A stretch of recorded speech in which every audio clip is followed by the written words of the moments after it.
तो दोस्तों आज आप देखने वाले हैं मोडॉक्स यूनिवर्स की चौथी हॉरर कॉमेडी मूवी मुंजा की एक्सप्लेनेशन, जिसमें जानेंगे हम मुंजा की स्टोरी को और कैसे ये कनेक्ट होती है भेड़िया की स्टोरी से। तो चलिए अब जल्दी से वीडियो स्टार्ट करते हैं।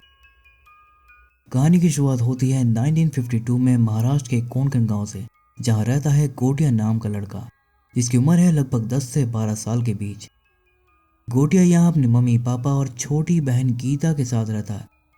इसी गांव में रहती है एक मुन्नी, जिसे गोटिया पसंद करता है, शादी करना चाहता है, लेकिन मुन्नी तो उससे 7 साल बड़ी है और उसकी शादी होने वाली है। लेकिन मुन्नी को लेकर गोटिया का ऑब्सेशन इस कदर बढ़ चुका है कि उसकी शादी टुटवाने के लिए वो दूल्हे के खाने में रेड पॉइजन मिला देता है। लेकिन टाइम रहते सबको इसका पता चल जाता है और दूल्हे की जान बच जाती है। और इस घटिया हरकत के लिए गोटिया की माँ संटी से उसकी सुताई कर देती है और उसका मुंडन करवा देती है। एक तरफ गोटिया का मुंडन चल रहा था तो दूसरी तरफ मुन्नी की शादी, और उसकी आंखों के सामने ही शादी संपन्न हो जाती है और मुन्नी अपने ससुराल चली जाती है। अब इस गोटिया की गोटी भले ही छोटी है, लेकिन कमीनेपन में सबका बाप है। और अब वो मुन्नी को पाने के लिए एक भयानक रास्ता चुनता है, काला जादू का रास्ता, जिसके लिए वो एक फेस्टिवल वाले दिन गीता को लेकर घूमने निकलता है, जहाँ से वो गीता को लेकर चिंटुकवाड़ी के जंगल जाने लगता है। लेकिन गीता को डर लग रहा था तो गोटिया उससे बोलता है कि डर मत, मैं हूं ना तेरा भाई। लेकिन ये भाई नहीं कसाई था, क्योंकि वो चिंटुकवाड़ी में गीता की बलि देने वाला था। लेकिन जैसे ही वो गीता को मारने आता है, गीता उसकी आंख में सिंदूर डाल देती है, जिससे गोटिया को दिखना बंद हो जाता है। और गीता को मारने के चक्कर में ठोकर खाकर वो पेड़ से जा टकराता है और चोटिल हो जाता है। और जब तक गीता घर वालों को बुलाकर लाती है, गोटिया का काफी खून बह जाता है और मुन्नी का नाम लेते लेते वो अपने प्राण त्याग देता है। जिसके बाद गोटिया का अंतिम संस्कार कर दिया जाता है, लेकिन अस्थियों को गंगा में नहीं बहाया जाता, बल्कि एक पीपल के पेड़ पर डालकर धागा वगैरह बांध दिया जाता है। क्योंकि ऐसा कहा जाता है कि अगर कोई ब्राह्मण अपने मुंडन के 10 दिन से पहले मर जाता है तो वो मुंजा भूत बन जाता है और गोटिया भूत बनकर वापस ना जाए, इसलिए गांव वाले क्रिया करके उसकी आत्मा को पीपल के पेड़ से ही बांध देते हैं, उसी चिंटुकवाड़ी में। जिसके बाद चिंटुकवाड़ी शापित हो जाता है और गांव वाले वहां जाने से भी डरते हैं और मुन्नी एक गांव छोड़कर कहीं और शिफ्ट हो जाती है। खैर अब कहानी प्रेजेंट में आ जाती है, जहां गीता अपनी फैमिली के साथ अब पुणे में रहती है। उसकी फैमिली में है उसका पोता बिट्टू, जो कि एक नंबर का डरपोक है, और उसकी मम्मी पम्मी, जो कि एक पार्लर चलाती है, और बिट्टू उसमें हेल्प करता है। और रही बात बिट्टू के पापा की, तो उनकी सालों पहले मौत हो चुकी है, जिसके बाद से ही गीता ने गाँव छोड़ दिया था। लेकिन इसका दूसरा बेटा बालू अपनी पत्नी और बेटी रुक्कू के साथ आज भी गांव में रहता है। अब बिट्टू का यहाँ पर एक दोस्त भी है जिसका नाम स्पीलबर्ग है, जो कि वीडियो वगैरह का काम करता है। इसके अलावा उसकी बचपन की एक दोस्त है बेला, जिसे वो प्यार करता है, लेकिन आज तक उसको प्रपोज करने की हिम्मत नहीं जुटा पाया। और बेला ने भी उसे गंदा वाला फ्रेंड जोन करके रखा है और कूबा नाम के एक अंग्रेज को अपना बॉयफ्रेंड बना रखा है। अब बिट्टू के साथ एक प्रॉब्लम है कि उसे बचपन से ही चिंटुकवाड़ी और अपने डैड के मौत के नाइटमेयर्स आते हैं, और शायद यही रीज़न है कि वो इतना डरा डरा रहता है और उसकी पर्सनैलिटी ही कुछ इस तरह की हो गई है। तो एक दिन गांव से बिट्टू को उसकी कज़न रुक्कू का कॉल आता है, जिसमें वो सबको अपनी सगाई में आने का इनविटेशन देती है। और सालों बाद चिंटू, पम्मी और गीता अपने गांव जाते हैं, जहां फैमिली गेट टुगेदर होता है और बिट्टू भी रुक्कू के साथ थोड़ा गाँव वगैरह घूमता है। सब कुछ सही चल रहा था, फर्स्ट क्लास चल रहा था, लेकिन तभी एक पंचायत शुरू हो जाती है, जब बालू चिंटुकवाड़ी की जमीन का सौदा कर देता है, जिस पर गीता भड़क जाती है क्योंकि वो जमीन शापित है। तो बालू बोलता है कि जमीन शापित है इसलिए तो वो बेच रहा है, लेकिन गीता इस बात पर अड़ जाती है कि वो जमीन नहीं बेचेगा। जिसके बाद बालू ने अपने मन में जितना भी गुस्सा और जहर भर रखा था वो सब उगल देता है कि गीता ने बिट्टू के डैड यानी उसके भाई को अलाउ कर दिया था जमीन बेचने के लिए, ताकि वो पार्लर का बिजनेस कर सके। लेकिन जमीन के शापित होने के चलते कोई खरीदार नहीं मिल रहा था और शाप को खत्म करने के चक्कर में ही वो मारा गया। ये सारी बातें पम्मी और गीता ने बिट्टू से छुपा कर रखी थी। सालों बाद बिट्टू को पता चलता है कि उसके डैड की मौत कैसे हुई। बालू बिट्टू के मुंह पर उसके डैड को पागल बोलता है कि वो चिंटुकवाड़ी में वो पेड़ काटने गया था और पैर फिसलकर नदी में गिरकर मर गया, जिससे बिट्टू को बहुत बुरा लगता है और वो जोश में स्कूटर लेकर सीधा चिंटुकवाड़ी पहुंच जाता है और गलती से उसी बरगद के पेड़ के पास चला जाता है जिस पर मुंजा का वास था, और मुंजा उसे पकड़ लेता है। इधर जब सबको पता चलता है कि बिट्टू चिंटुकवाड़ी चला गया है, तो गीता अपनी मम्मी की छड़ी लेकर उसे बचाने जाती है, क्योंकि ना चाकू की धार से ना गोलियों की बौछार से मुंजा डरता है तो अपनी मम्मी की मार से। पॉइंट ये है कि वो छड़ी से डरता है। गीता मुंजा से कहती है कि वो बिट्टू को छोड़ दे, लेकिन जब वो नहीं मानता तो पेड़ पर संटी बजा देती है, जिससे मुंजा कमज़ोर पड़ जाता है और बिट्टू छूट जाता है और गीता उसे लेकर जाने लगती है।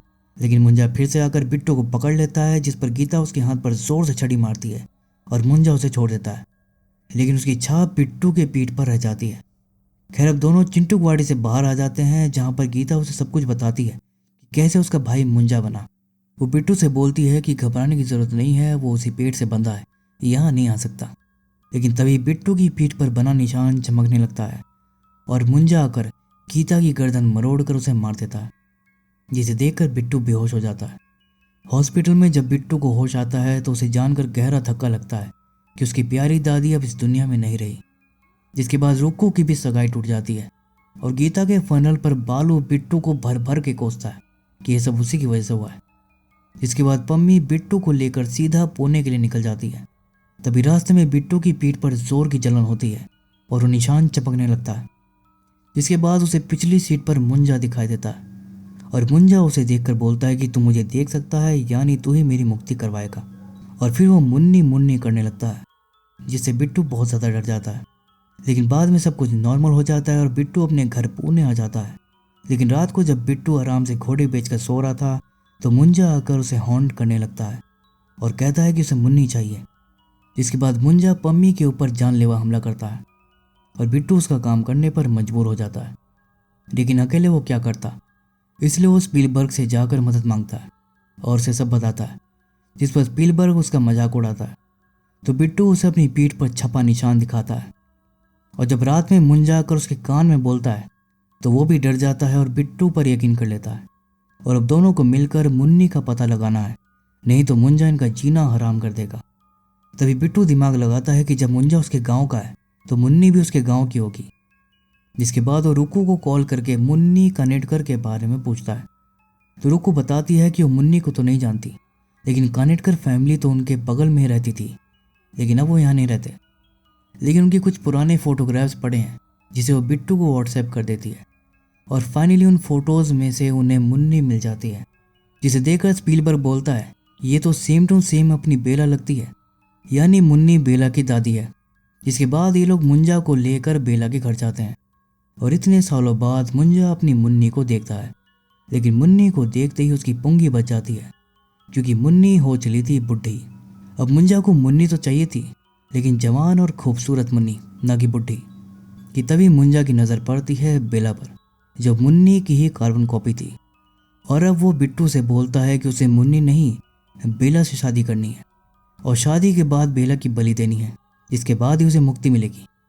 लेकिन ये बात तो बिट्टू मानने से रहा, इसलिए वो लोग मुंजा से पीछा छुड़ाने के लिए एक दूसरा रास्ता चुनते हैं और फादर एल्विस करीम प्रभाकर नाम के आदमी से मिलते हैं और उसे सारी प्रॉब्लम बताते हैं। और जैसे ही वो बिट्टू की पीठ पर बने निशान को देखता है, वो पहचान लेता है कि ये किसका काम है और बिट्टू को बताता है कि तुम्हें जो एंटिटी परेशान कर रही है वो मुंजा है।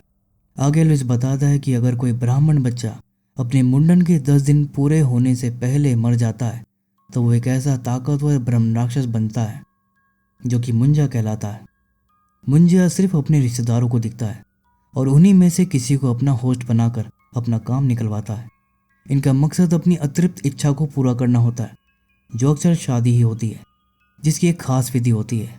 अब शादी करने के लिए मुंजा को शरीर की जरूरत पड़ती है, तो एक बकरी के अंदर घुसकर शादी करता है और शादी होते ही वो तुम्हें दुल्हन की बलि देने को बोलेगा, ताकि दुल्हन भी भूत बन जाए, जिसके बाद मुंजा अपनी मैरिज लाइफ एंजॉय करे प्रेत लोक में।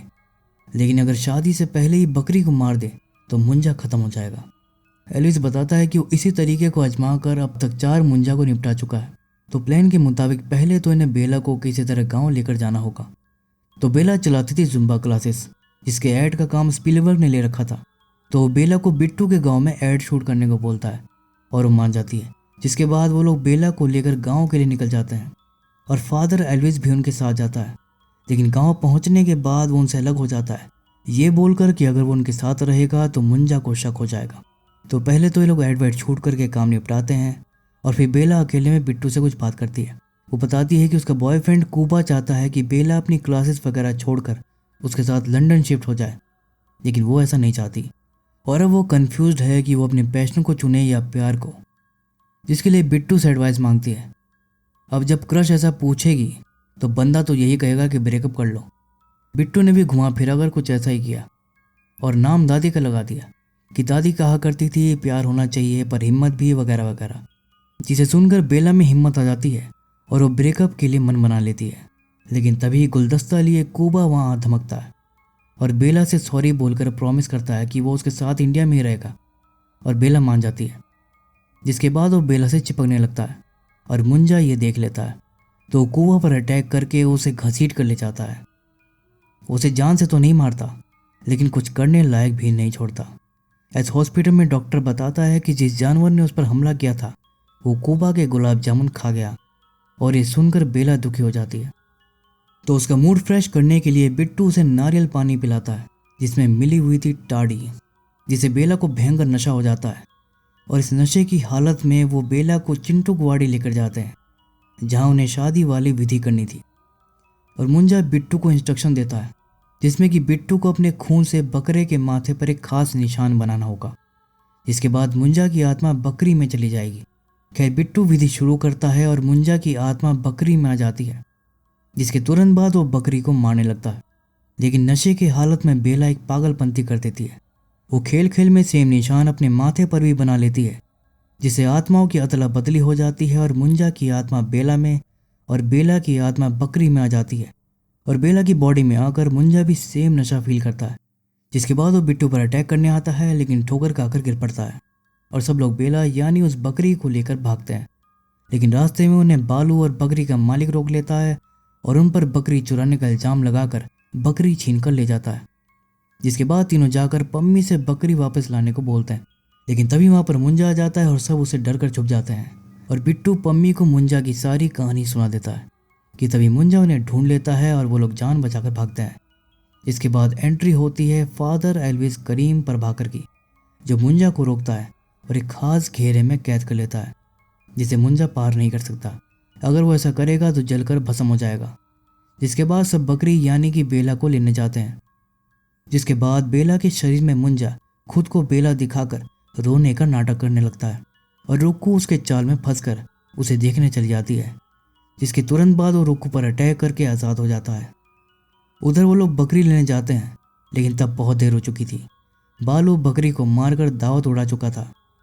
इस पर एलिस बोलता है कि इसने पूरी बकरी खाई है तो बेला की आत्मा अभी इसके अंदर ही होगी और वो बालू को बांधकर उसके माथे पर भी सेम निशान बना देता है कि तभी बेला की बॉडी में मुंजा भी वहाँ पर आ जाता है और बेला वाली असली बकरी भी उन्हें वहाँ पर मिल जाती है। यानी बालू ने जो बकरी खाई थी वो दूसरी बकरी थी, क्योंकि बेला तो वहाँ से भाग गई थी। अब तीनों के सेम टाइम पर सेम जगह और सेम निशान के चलते फिर से आत्माओं की अदला बदली हो जाती है, जिससे बालू की आत्मा बकरी में, बेला की आत्मा बेला में, लेकिन मुंजा की आत्मा बालू में आ जाती है। जिसके बाद पजेस्ड बालू सबको गिरा गिरा कर मारता है और बेला को लेकर चला जाता है। और इधर बिट्टू मार खाकर बीच पर पड़ा धूल चाट रहा था कि तभी उसे गीता की आत्मा दिखाई देती है, जो उसे हिम्मत देते हुए कहती है कि शैतान ताकतवर इसलिए होता है क्योंकि लोग उससे डरते हैं, इसलिए अपने डर को हराओ तभी शैतान हारेगा। और किनारे पर पड़ी वो छड़ी भी बिट्टू को मिल जाती है जिससे मुंजा डरता था। उधर मुंजा मंत्र पढ़कर बेला की बलि देने ही वाला था कि तभी अपनी परदादी की छड़ी लिए बिट्टू वहां पहुंच जाता है और छड़ी देखकर मुंजा बेला को छोड़ देता है। जिसके बाद बिट्टू उस छड़ी से मुंजा की जमकर सुताई करता है। काफ़ी देर मार खाने के बाद मुंजा फाइट बैक करता है और बिट्टू से कहता है कि वो ब्रह्म राक्षस है और बिट्टू उसके सामने कुछ भी नहीं और बिट्टू को गर्दन से पकड़कर पेड़ से लगा देता है। लेकिन तभी बिट्टू अपनी चोटिल हाथ से उस पेड़ पर सेम निशान बना देता है, जिससे मुंजा की आत्मा फिर से पेड़ में चली जाती है। लेकिन पीपल के पेड़ में जाकर अब मुंजा पेड़ को कंट्रोल करके सब पर अटैक करने लगता है।